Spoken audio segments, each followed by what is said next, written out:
Emotional detachment is often misunderstood. Many perceive it as coldness, indifference, or even emotional numbness. But the truth is, real emotional detachment is not about shutting your heart down. It's about directing your energy toward the things that deserve it. It's about choosing to stop bleeding over people who never intended to heal with you. It's the quiet realization that your peace, your sanity, and your purpose are far more important than someone else's confusion or inability to see your value. When you begin to detach emotionally, it doesn't mean you stop feeling. It simply means you stop feeding. You stop feeding the pain, the anxiety, the obsessive thoughts, and the desperate need to be understood or validated by someone who made you question your worth in the first place.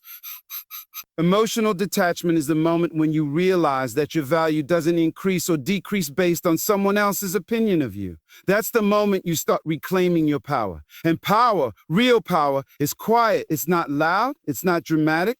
It's stable. It's when you know exactly who you are and you no longer need someone to remind you of it.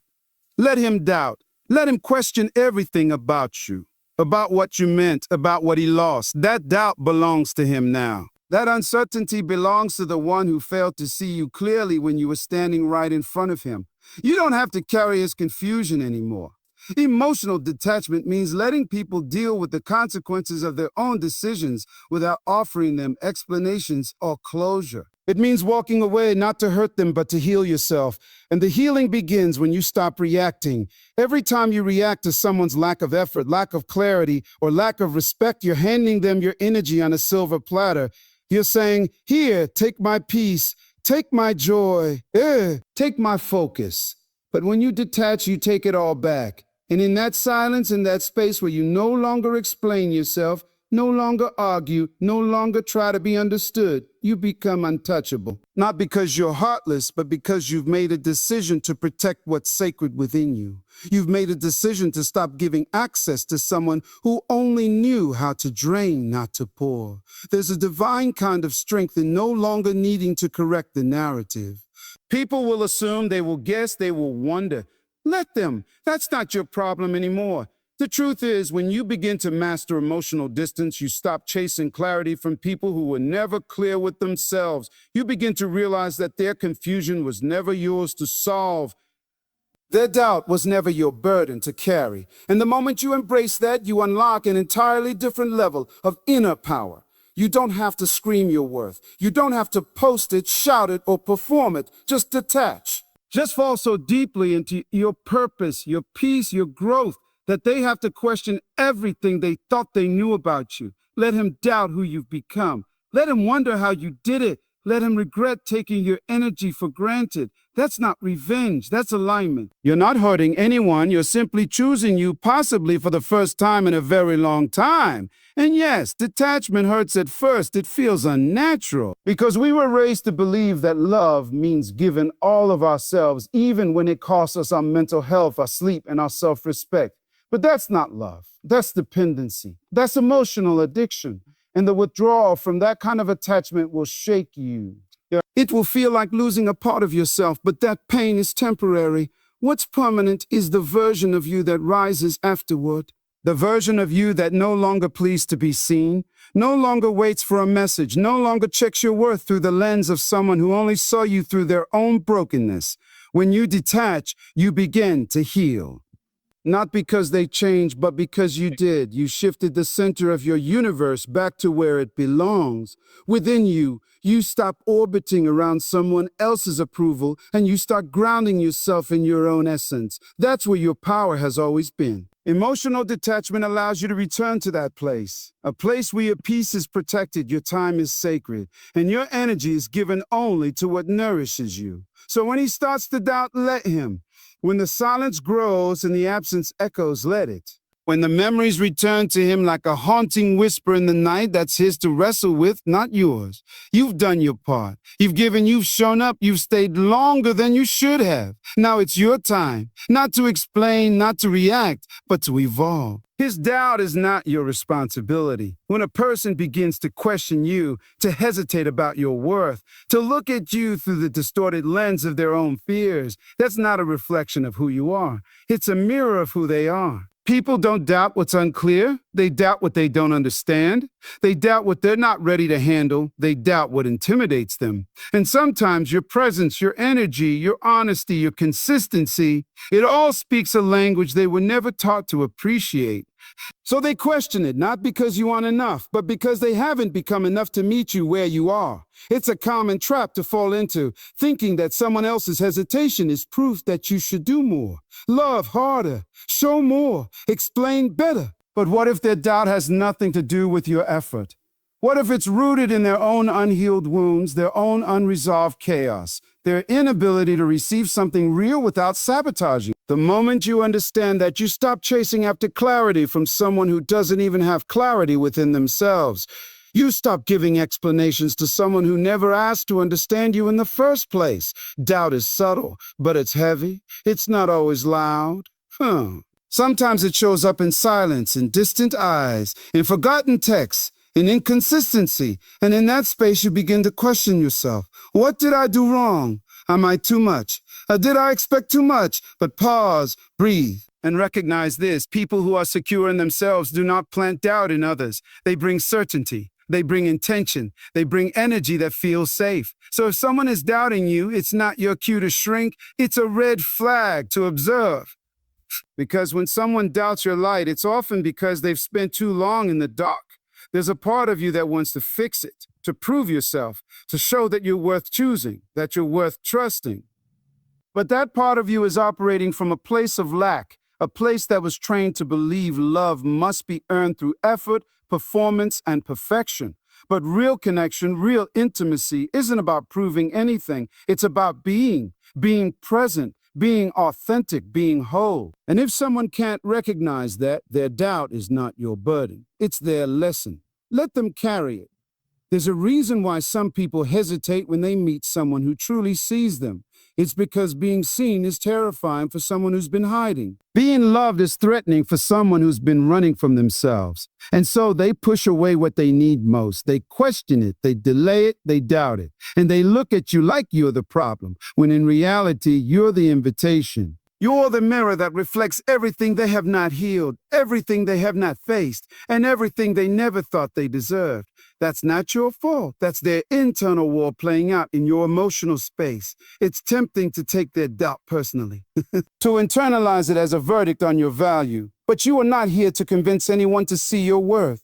Your worth was not designed to be proven. It was designed to be recognized. If someone has to question your intentions, your presence, your love, it means they haven't cultivated the depth to receive you. And your spirit should never be subjected to someone else's uncertainty. You are not the trial run. You are not the test. You are not the option they come back to when their other choices collapse. You are the experience that comes with clarity, with purpose, with divine timing. And if they aren't ready for that, it's not your job to wait until they are. Their doubt is a symptom of a deeper issue, often internal, often buried. They may not even know why they hesitate, but you will feel the weight of it. You will carry the tension of trying to show them what should be obvious. You will wear yourself out attempting to decode their distance. And the longer you do, the more you forget who you were before their doubt entered the room. That is the silent cost. That is the emotional tax. And eventually you must decide whether their doubt is worth sacrificing your clarity for. When you stop reacting to their hesitation, something powerful happens. You begin to feel your own presence again. You begin to reclaim your emotional space. You begin to detach, not out of anger, but out of self-preservation. Because while they are sitting in uncertainty, you are building something steady, something solid. And if they can't match your frequency, then let the doubt be the gap that protects you from settling. Let their confusion keep them occupied while you move forward. Quietly, deliberately, with dignity. This is not about revenge. This is not about walking away in pride. This is about knowing that your soul is too valuable to be questioned repeatedly by someone who has yet to figure out who they are. If someone is doubting you, let them. Let them sit with that. Let them struggle with what they couldn't recognize when it was right in front of them. Because one day, the fog will clear. And on that day, they'll remember the clarity you once brought.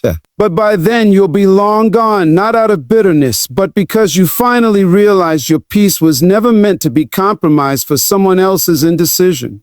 Letting someone wonder is not about revenge. It's not about being cold or distant or trying to make someone feel what you once felt. Letting someone wonder is about choosing silence over chaos. It's about understanding that the most powerful move you can make is to stop explaining yourself to someone who chose to misunderstand you. When someone walks away from you, dismisses you, or overlooks the depth you brought to their life, don't chase, don't correct, don't plead. Just let them wonder. Let them sit in the silence of your absence. Let them search for answers that used to come from your voice, your effort, your presence, and let them feel the weight of what it means to lose someone who was real. Wonder is a quiet teacher. It creeps in when everything else becomes still. It arrives when the distractions have faded, when the new attention runs dry, when the excitement of the unknown becomes dull. That's when they begin to wonder, where did that peace go? Where did that energy go? Who else is enjoying what I once took for granted? It is not your job to fill in the blanks for someone who let go of the pen. Let them write their own story in the space where you used to show up daily. Let their memory be their reminder. You see, wonder creates discomfort. It leaves questions unanswered. And while some people can live with that, most can't. The mind always circles back to what was consistent, what was nurturing, what was certain. And if you gave someone your energy, your time, your loyalty, and they chose to meet it with indifference or confusion, then your silence becomes your response. You don't have to raise your voice for it to be heard. Your absence is loud. Your lack of reaction, your refusal to chase, your decision to go quiet, that speaks volumes. It shakes the ground of those who once thought you'd never walk away. There's something deeply powerful in no longer needing to prove your worth to someone. Especially when you once bent over backwards to show them. You adjusted, you waited, you forgave, you communicated. And in return, you were met with hesitation, distance, or worse, manipulation. So now you let them wonder. Sing. Not because you don't care anymore, but because you care too much about yourself to keep offering your soul to someone who couldn't hold it with care. The truth is, people remember energy. They remember how you made them feel. Even if they don't say it, even if they pretend to move on, even if they distract themselves with noise or novelty, when the moment comes that everything else fades, your energy echoes, it lingers, it stays. It visits them in quiet moments, in the stillness of the night, in conversations where your name isn't mentioned, but your essence is felt. That's the power of letting them wonder. You remove the comfort of your consistency, and in doing so, you give them the opportunity to feel the impact of your absence. Wandering invites reflection, reveals truth. And sometimes the truth is this: they never knew what they had until they couldn't access it anymore. You were always there, always showing up, always being the safe space, and they mistook that for permanence. But you are not permanent for someone who is temporary with you. You are not a fixture in someone's life who treats you like an option. So you retreat not to punish, but to preserve yourself. You step back so you can step forward into your own growth, and the space you leave behind becomes the mirror they now have to face. Letting someone wonder forces them to evaluate, to revisit their choices, to sit with the consequence of pushing away someone who meant no harm. That wondering, that space, that silence, it does more than your words ever could. You could write 1,000 messages, pour your heart out in calls or texts, and still not be heard. The second you stop trying, the second you pull all that energy back, the second you focus on your healing, that's when they begin to notice. That's when they start to hear everything you once said, not through your mouth, but through the absence of your presence. Don't underestimate what it does to someone when they realize they can no longer reach you the way they once could. The access they abused is now locked. The love they ignored is now redirected. The time they overlooked is now reserved for you and your evolution. And they're left with questions about what you're doing, who you're with, how you moved on so gracefully. Let them sit in those questions. Let them feel what it means to wonder. Because in your silence, in your distance, you're giving them the one thing they never gave you: time to think, time to reflect, time to understand that losing someone who truly cared is not a small thing. It's life-altering. And sometimes the silence you leave behind becomes the loudest chapter in their story. Regret is a powerful force. It does not always arrive the moment someone walks away or dismisses your value. Sometimes it takes days, weeks, or even years, But it comes. It comes in waves, sometimes slowly creeping in, other times crashing down unexpectedly when life no longer offers the comfort they once had in you. And when it does, it has no warning, no mercy, no softness. Regret doesn't knock before it enters the mind. It invades, it haunts, it repeats scenes that were taken for granted. It replays the conversations that were ignored, the effort that was overlooked, the love that was mishandled. And in that echo, they begin to feel the emptiness that they once chose. See, when someone regrets losing you, it's not always about missing you. It's about finally realizing what they had and knowing it can't be accessed anymore. Regret is not simply the desire to return to something. It's the painful awareness that what was once given freely is now gone. That no matter how loud they shout, how many messages they send, or how many memories they relive, they can't undo what they chose. And that reality burns. It cuts deep, not just because they miss you, but because they now understand they mishandled something that was real, pure, and irreplaceable. The person who made you question your worth, the one who made you feel like your love was too much or your presence was a burden, will one day sit in silence and realize that no one else has shown up the way you did. They'll compare. They'll search. They'll try to recreate the same feeling with others, but it won't work because your essence is unique. You weren't just giving them attention. You were giving them access to your soul. You were offering something deeper than surface level affection. You were the place they could rest. They could rest, and they walked away from it. Letting them regret is not about holding resentment. It's about understanding that you don't need to interfere with someone else's journey to clarity. Life has a way of teaching what pride refuses to see. Time has a way of revealing the truth that ego tried to hide. When someone takes you for granted, the lesson they will learn later is one that will play on repeat in their mind. Every moment they chose to overlook. Every time they failed to listen, every day they thought you'd always be there, it becomes the soundtrack of their reflection.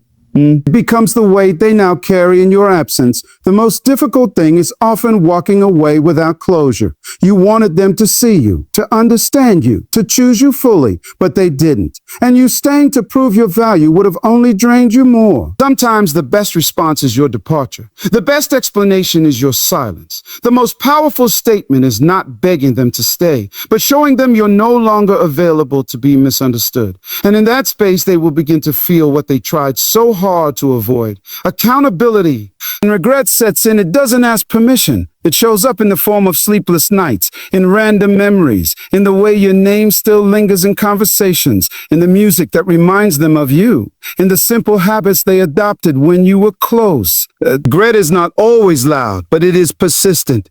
It's the ache of knowing they had something good and let it go because they didn't recognize its value in time.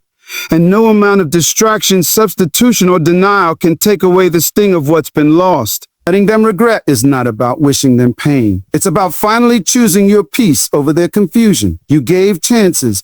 You gave clarity. You gave consistency. And it wasn't enough for someone who hadn't grown enough to receive it. So you stepped away. You began healing.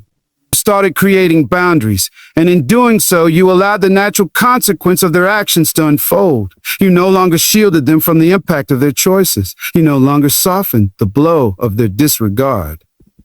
Now, as they sit in the silence of your absence, regret begins to carve its place in their memory. You don't need to know exactly when it will hit them.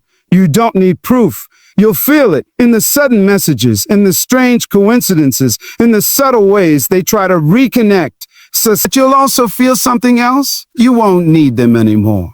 You'll be too far into your growth, too grounded in your self-worth, too focused on your purpose to be drawn back into their storm. Regret will visit them, but it will not shake you. Because now you understand what they never did. You are the prize, and your love is not something to be gambled with. Emotional control is not about being numb. It's not about pretending you don't feel pain, betrayal, disappointment, or sadness. Emotional control is the ability to acknowledge your feelings without letting them run your life. It's understanding that your emotions are valid, but they don't always speak the truth. You can feel heartbroken and still not call them. You can feel angry and still not send that message. You can feel abandoned and still not chase after someone who treated you like an option. Real emotional power is not in reacting. It's in pausing. It's in taking a step back, breathing deeply, and choosing your response instead of giving them control of your reactions. When someone has hurt you or triggered a wave of negative feelings, the instinct is to react. The pain screams for a response. Your ego wants to remind them what they lost. Your pride wants to show them you're unshaken. But none of that brings peace. Reacting emotionally often gives power to the very people who wounded you. They see your tears. They hear your voice crack. They read your long messages filled with emotion and confusion, and all they see is confirmation that they still have a grip on your heart. Emotional control means choosing silence when your inner storm wants to scream. It means walking away with your head high when every part of you wants to beg for answers. It means deciding that your energy is too valuable to spend proving your worth to someone who couldn't recognize it in the first place. This level of control isn't easy. It requires practice, it requires discipline, and most of all, it requires a strong sense of self. Because if you don't know who you are, you'll constantly seek validation from others. You'll hand your emotions to people who never earned your trust, hoping they'll take care of your heart when they already showed you they can't. But when you begin to master emotional control, something incredible happens. You stop needing closure from people who never gave you clarity. You stop needing apologies from people who don't even understand what they did. You stop waiting for them to realize your value because you've already remembered it for yourself. And this doesn't mean you don't feel. You feel deeply. You feel the loss, the confusion, the sting of betrayal. But instead of expressing it in self-sabotaging ways, you channel it into growth, into understanding, into personal elevation. You use the pain as fuel instead of letting it poison your peace. That's emotional intelligence. That's emotional maturity. Not because you've hardened, but because you've awakened. You realize that not every emotion deserves an audience. Not every emotion needs to be shared. Some feelings are sacred. They're yours for your reflection, your healing, your transformation. When you learn to hold space for your emotions without reacting impulsively, you gain leverage in life. You start to notice how people try to provoke a reaction just to maintain control, how they say things not to heal but to hurt, how they push your buttons to keep you in the loop of confusion and doubt. But when you refuse to engage in that emotional warfare, you take the power back. You become unshakable. Your stillness starts to intimidate. Your calmness becomes mysterious, and your silence forces people to deal with themselves instead of distracting themselves with your reaction. People expect you to react. They expect you to lash out, to fall apart, to break down. But when you remain calm, when you stay composed, when you respond with wisdom instead of emotion, it disrupts their strategy. Emotional control isn't about impressing anyone. It's about protecting yourself. It's about choosing peace over pride. It's about making sure that even in your pain, you don't become the kind of person who caused it. Because your ability to stay grounded in chaos is your greatest strength. There will be moments when you want to break your silence, moments when the weight of your feelings becomes overwhelming. But that's when you lean into discipline, not suppression, discipline. You allow yourself to feel it all, but you do it in a way that honors your growth. You journal, you pray, you meditate, you talk to someone who holds space for you. You do whatever it takes to process without spiraling. And in doing so, you reclaim your power piece by piece. You no longer rely on someone else to bring you peace. You become the source of your own. When you own your emotional world, you stop trying to control others. You stop trying to fix what's broken outside of you and start healing what's within. You set boundaries not from bitterness, but from clarity. You say no, not out of spite, but out of self-respect. You distance yourself not to punish others, but to protect your energy. Emotional control teaches you that not everything deserves a response, not every wound needs to be reopened, and not every situation is worth your peace. There's a certain strength in letting go. But not because you're weak, but because you finally realize your worth is not tied to how tightly you can hold on to someone or something that constantly drains you. Letting go is a power move. It's a quiet inner decision to stop participating in your own pain. It's a moment of awakening where you choose your sanity over confusion, your peace over chaos, and your growth over temporary comfort. It's the shift from trying to prove you're enough to knowing you already are. And when you make that shift, something inside you breaks. But in the breaking, something new is born. A stronger version of yourself that's no longer willing to beg, chase, or shrink. People often mistake letting go for giving up, but they're not the same. Giving up is what happens when you're tired and hopeless. Letting go is what happens when you're clear. It's a decision that comes after you've seen all the signs, heard all the excuses, and replayed all the moments, and finally chosen to set yourself free. It's not a lack of love that leads you to release someone. It's the deep realization that love alone isn't enough when it's not returned, not respected, or not protected. You can love someone with your whole heart and still walk away because loving them shouldn't cost you your self-worth, your joy, or your future. There's something powerful about a person who can look at what they wanted and say, "This no longer serves me." Not out of bitterness, not out of hate, but from a place of inner alignment. Because when you let go of what's not growing you, you make room for what will. And sometimes the greatest act of self-love is not holding on. It's in releasing the attachment to what was, so you can become who you were meant to be. That's where transformation begins, in the space where pain used to live and purpose starts to take root. Letting go means you stop checking your phone for a message that's never coming. It means you stop rewriting conversations in your head, wondering what you could have said differently. It means you stop trying to convince them to see your value. Because the truth is, the people who are meant to be in your life will not need to be convinced. They will see you, hear you, feel you, and meet you where you are. You will not have to chase them, decode their mixed signals, or shrink yourself to keep their attention. Letting go is the courage to choose people who choose you, not out of desperation, but out of mutual respect and alignment. This process is not always clean or quick. Sometimes you'll let go a little bit each day. You'll wake up one morning and miss them, but instead of texting, you'll breathe. Instead of reaching out, you'll write in your journal. Instead of reliving the pain, you'll go for a walk and remind yourself how far you've come. Letting go isn't always a loud decision. It's often a series of quiet choices that eventually change everything. It's learning to be okay with not having closure. It's understanding that peace is more important than the final word. It's accepting that not everyone deserves a front row seat to your life just because they once held a chapter in your story. There's nothing more freeing than releasing the weight of what you thought should have been and embracing what actually is. No more expectations, no more illusions, just truth. And the truth is, you deserve to feel seen. You deserve to feel safe. You deserve to feel safe. You deserve someone who doesn't make you question your place in their life. And if that means standing alone for a season, so be it. Because standing alone in your truth is far more powerful than sitting beside someone who makes you feel invisible. Letting go will test you. It will test your emotions, your memory, your loyalty. It will force you to confront your fears. Fear of being alone. Fear of not being loved again. Fear of the unknown. But beyond those fears is freedom. Beyond those fears is the version of you that no longer tolerates less than they deserve.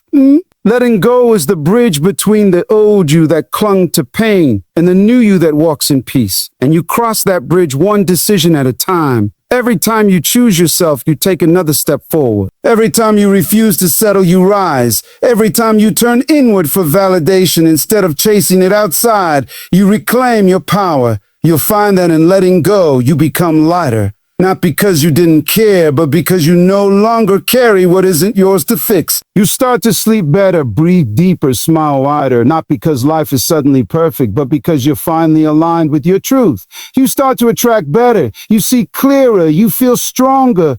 Letting go opens the door to all the things you were never able to receive while holding on. It is the beginning of emotional freedom, mental clarity, and spiritual elevation. Not because the past didn't matter, but because the future matters more.